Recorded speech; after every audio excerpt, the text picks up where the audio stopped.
پاکستان کے ذائچے میں یہ جو تبدیلی والے ستارے آ رہے ہیں، یہ اس حکومت میں بھی تبدیلی کی باتیں کر رہے ہیں کہ ذائچے کے مطابق یہ حکومت نہیں رہ سکتی. یہ وزیر اعظم بھی میں نے آپ سے عرض کیا کہ نہیں رہ سکتی، کیونکہ زحل جو ہے اس کو جو اس کی نحس نظر ہے وہ زہرہ کے ساتھ ہو چکی ہے، اور پہلے اس سے پہلے اس کی ساتھ نظر بھی ہو چکی ہے مریخ کے ساتھ. اور میں نے عرض کیا کہ اس کے ساتھ نیپچون بیٹھا ہوا ہے، دھوکے اور فراڈ والا ستارہ بیٹھا ہوا ہے. آپ دیکھیں حکومت نے کتنے دھوکے اور فراڈ کیے، اس کو ملا، اس کو پکڑ، یہ کر وہ کر، اور وزیر اعظم صاحب نے تو اخیر کر دی. مطلب یہ جھوٹ بھی بولتے ہیں تو یہ کبھی یہ نہیں سوچتے کہ یہ آگے انسان ہی بیٹھے ہوئے ہیں، اللہ نے ان کو بھی عقل شعور دیا ہوا ہے. یہ سمجھتے ہیں کہ ہمارے سامنے تو پتھر بیٹھے ہوئے ہیں.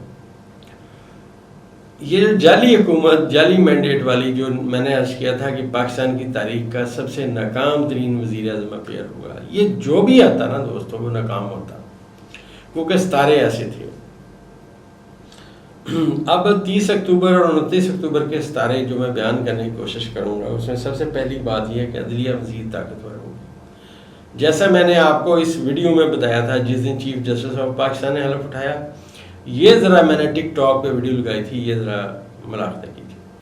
بسم اللہ الرحمن الرحیم. دوستو، آج کے ذائچے میں جو سیارگان کی پوزیشن ہے، اور آج 26 اکتوبر ہے، چیف جسٹس آف پاکستان نے حلف اٹھایا ہے، تو پہلی پریڈکشن آج ہم کیے دیتے ہیں کہ حکومت کے لیے بھونچال آنے کی سمت میں ستارے اعلان کر رہے ہیں، اور ان کو جسے کہتے ہیں جھٹکے وہ لگنے شروع ہو جائیں گے انشاءاللہ، اور آپ دیکھیں گے. تو میں نے اس میں یہی کہا تھا کہ عدلیہ اسٹرانگ ہو جائے گی، بھونچال آئے گا، اور ان کی زمین ہلنا شروع ہوگی، ان کی ٹانگیں کانپنا شروع ہو جائیں گی. اب ان کو پتہ چل گیا ہے کہ ہم نے یہاں سے جانا ہے، تبدیلی آ کے رہے گی. اور ان تمام لوگوں نے جنہوں نے سپریم کورٹ کا حکم نہیں مانا، اپنے اختیارات کا نجائز استعمال کیا، وہ سب پھنسیں گے. آپ نے دیکھا پرانے چیف جسٹس قاضی فائز عیسیٰ صاحب کیسے بھاگے ہیں، کیسے ان کو مطلب آخری دن جو ان کا تھا، اللہ کسی دشمن کو نہ ایسا دن دکھائے گی جو ان کے ساتھ ہوئے. تو میں نے عرض کیا تھا، جب میں ان کی شکل دیکھتا تھا، ان کی باتیں سنتا تھا، تو مجھے اپنے استاد محترم کی بات یاد آتی تھی کہ ایسا بندہ جس کے چہرے پہ یہ باتیں ہوں، آپ سمجھ جائیں یہ مخبوط الحواس ہے. تو یہ پہلے دن سے مخبوط الحواس انسان ہے، اور یہ اس قابل بھی نہیں تھا کہ اسے کہیں کسی جگہ پہ کلرک لگایا جاتا ہے، اور یہ چیف جسٹس آف پاکستان رہا ہے. یہ بڑا عالمیہ ہے، ہم تو کہہ نہیں سکتے بھائی ہم نے اپنے ذائچے بنانے ہیں، لیکن اس کے چہرے سے اس کی حماقت اور اس کی جو ہے مخبوط الحواس ہونا ثابت ہے، اور اس کی باتوں سے بھی ثابت ہے. خیر، وہ جو میں نے عرض کیا تھا کہ ٹام اینڈ جیری والی بات کی تھی، اس میں جو میں عرض کرتا تھا، میں اس کو دیکھتا تھا، مجھے وہ کارٹون یاد آتے تھے ٹام اینڈ جیری والے. تو اس میں ٹام کیٹ نے اپنی روح شیطان کو بھیج دی تھی، تو قاضی فائز عیسیٰ صاحب نے بھی اپنی جو روح تھی، اپنی عزت تھی، اپنا ایمان تھا، وہ بیچ رکھا تھا نواز شریف اینڈ کمپنی کو. قاضی فائز صاحب بھاگا، ساتھ ہی نواز شریف بھی بھاگ گیا، باقی بھی اب بھاگنے کی تیاری میں ہیں. تو یہ دوستو اسٹرالوجیکل اسپیکٹس ہیں. عدلیہ کیونکہ اب نیا جنم لے چکی ہے، جیسا میں نے آپ سے عرض کیا تھا کہ ستارے یہاں آئے، یہاں آئے، پچھلی ویڈیوز میں میں نے بیان کیا، اب بھی میں کہہ رہا ہوں کہ عدلیہ مزید طاقتور ہوگی، کیونکہ ذائچے میں کرنٹلی جو مشتری ہے، مشتری کو طاقتور ترین نظر چاند کی مل چکی ہے، اور چاند جو ہے اپنی طاقت اب شیئر کرے گا مشتری کے ساتھ، اور زہرہ سے اپنی طاقت حاصل کرے گا. مطلب یہ ٹرائنگل بنے گی، جیسے 7 لکھا جاتا ہے، اس طرح یہ لکھا جا رہا ہے. ذائچے میں 7 والی ریڈنگ آ رہی ہے کہ چاند جو ہے پہلے اپنی طاقت شیئر کرے گا زہرہ کے ساتھ، پھر اپنی طاقت شیئر کرے گا مشتری کے ساتھ. اور میں نے آپ سے عدلیہ کے پہلے فل کورٹ ریفرنس سے پہلے کہا تھا کہ ججز ایک جگہ پہ آئیں گے، ایک لائن میں آئیں گے، اور ایک لائن آف ایکشن میں آگے جائیں گے. جب یہ ایک لائن آف ایکشن میں جا رہے ہیں تو اس کا مطلب یہی ہے کہ عدلیہ وہ فیصلے کرے گی جو لوگوں کو توقع نہیں ہے، بلکہ انہوں نے جو بند باندھے وہ بند بھی ٹوٹنے والے ہیں. مسائل کا ایک انبار موجودہ حکومت کے لیے آنے لگا ہے، اور یہاں اس ذائچے میں یہ جو ہمارے ستارے آپس میں باتیں کر رہے ہیں، ان میں ابھی جو تبدیلی کا عمل میں نے عرض کیا کہ جاری ہے، وہ جاری رہے گا۔ یہ اتنے بڑے ستارے ہیں جو طاقتور کریں گے عدلیہ کو اور عمران خان کو۔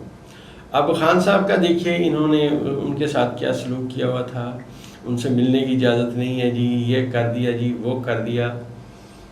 مگر میں نے عرض کیا تھا کہ خان صاحب کا ذائچہ پیدائش بڑا سٹرونگ ہے، اور اب ان سے ملاقاتیں ہو رہی ہیں، ان کے جو باتیں ہیں سامنے آ رہی ہیں۔ اور میں آپ کو ایک بات اور بتاتا چلوں، آنے والے سمجھیے کہ 26 دنوں میں، آنے والے 26 دنوں میں 25-26 دنوں میں جو ذائچے میں سورج ہے، بلکہ آنے والے آپ سمجھیے 23-24 دنوں میں سورج اپنا برج چینج کرے گا اور برج قوس میں چلا جائے گا۔ برج قوس آتشی برج ہے، اور یہاں پہ عطارد بھی ہوگا اور یہاں پہ سورج بھی ہوگا۔ عطارد پہلے یہاں آئے گا، سورج اس کے بعد آئے گا۔ یہ عمران خان صاحب کے ذائچے کا پہلا خانہ ہے۔ تو اب آنے والے اس وقت کے بعد جو میں نے آپ سے عرض کیا 23-24 دن کے بعد خان صاحب کا جارحانہ رویہ سامنے آئے گا، اور ان کے بڑے دبنگ بیان آئیں گے۔ جیسا میں نے آپ سے پہلے عرض کیا تھا کہ خان صاحب ایک باؤنسر ماریں گے، خان صاحب نے ایک نہیں 3-4 باؤنسر مارے، اور یہ حکومت بوکھلا گئی۔ اس وقت خان صاحب کا ذائچہ تھوڑا سلو ہو چکا ہے، اس کی وجہ یہ ہے کہ برج اکرم میں عطارد موجود ہے ان کے ذائچے کے 12ویں خانے میں، اور سورج بھی یہی ہے۔ اب جو ہی ہم اس سے آگے جاتے ہیں، جو ہی یہ عطارد اپنا برج چینج کرے گا، کیونکہ آج کی ریڈنگ میں عطارد جو ہے وہ 23 درجے پہ موجود ہے، تقریباً آنے والے 5 دنوں میں عطارد اس برج کو چھوڑ کے برج قوس میں چلا جائے گا۔ اور جب یہ برج قوس میں جائے گا تو میں نے عرض کیا تھا دو چیزیں پاکستان میں سٹرونگ ہوں گی، عدلیہ سٹرونگ ہوگی اور عمران خان صاحب سٹرونگ ہوں گے۔ تو عمران خان صاحب آج سے آنے والے 5 سے 6 دنوں بعد بڑا زبردست بیان دیں گے۔ اور جیسے میں نے آپ سے عرض کیا تھا خان صاحب کے ذائچے میں انٹرنیشنل لیول پہ ان کا جو گراف ہے وہ بڑھے گا۔ اب دیکھیے پوری دنیا میں مظاہرے ہو رہے ہیں، اپنا اسپین میں مظاہرہ ہوا، اس کے بعد جناب اپنا کیا کہتے ہیں برطانیہ میں ہوا، اور اس کے بعد دیکھیے امریکہ میں کانگریس مینوں نے خط لکھا۔ تو یہ سارے ستارے آپس میں یہی باتیں کر رہے ہیں۔ ابھی جو ہی سورج آتشی برج میں جائے گا جو خان صاحب کا پہلا خانہ ہے، تو خان صاحب مزید سٹرونگ ہو جائیں گے اور آنے والا وقت ان کے لیے بہتر آئے گا۔ اور میں پھر بتاتا چلوں دوستو، جتنی میری ڈیٹا کلیکشن ہے، جتنا میرا علم ہے، جتنی میری کیلکولیشن ہے، ہمارا چھوٹا موٹا اندازہ کہتا ہے خان صاحب جیل میں نہیں رہ سکتے، ان کو یہ نہیں رکھ سکتے۔ یہ انشاءاللہ یہ جو نظام تبدیل ہونے کی سمت میں ہے، اس میں بھی بہت ساری باتیں خان صاحب کی کریڈٹ پہ جائیں گی۔ تو انشاءاللہ اگلی ویڈیو میں جیسے جیسے ستارے چینج ہوں گے ہم انشاءاللہ پھر بات کریں گے۔ باقی دوستو، آپ دوست کمنٹس کرتے ہیں ہم نے ذائچہ بنوانا ہے، ہم نے یہ بات پوچھنی ہے، کئی لوگ پوچھتے ہیں، یہ میرا نیچے نمبر دیا ہوا ہے میرے اسسٹنٹ کا، آپ اس سے بات کریں۔ میں ایک جائز سی فیس لیتا ہوں کوئی، تو آپ کو تھوڑا انتظار کرنا ہوتا ہے، تو انتظار کر کے اپنی باری کا انتظار کریں۔ انشاءاللہ جو میں جانتا ہوں وہ بتاؤں گا۔ اور یہ جو آسٹرالوجی ہے یہ آپ کو گائیڈ کرتی ہے کون سے کام آپ کر سکتے ہیں، کون سے کام آپ کو کبھی نہیں کرنا چاہیے جن سے نقصان ہوگا۔ تو فردر رہنمائی کے لیے ہم حاضر ہیں، آپ ہمارے نیچے دیے گئے نمبر پر رابطہ کر سکتے ہیں۔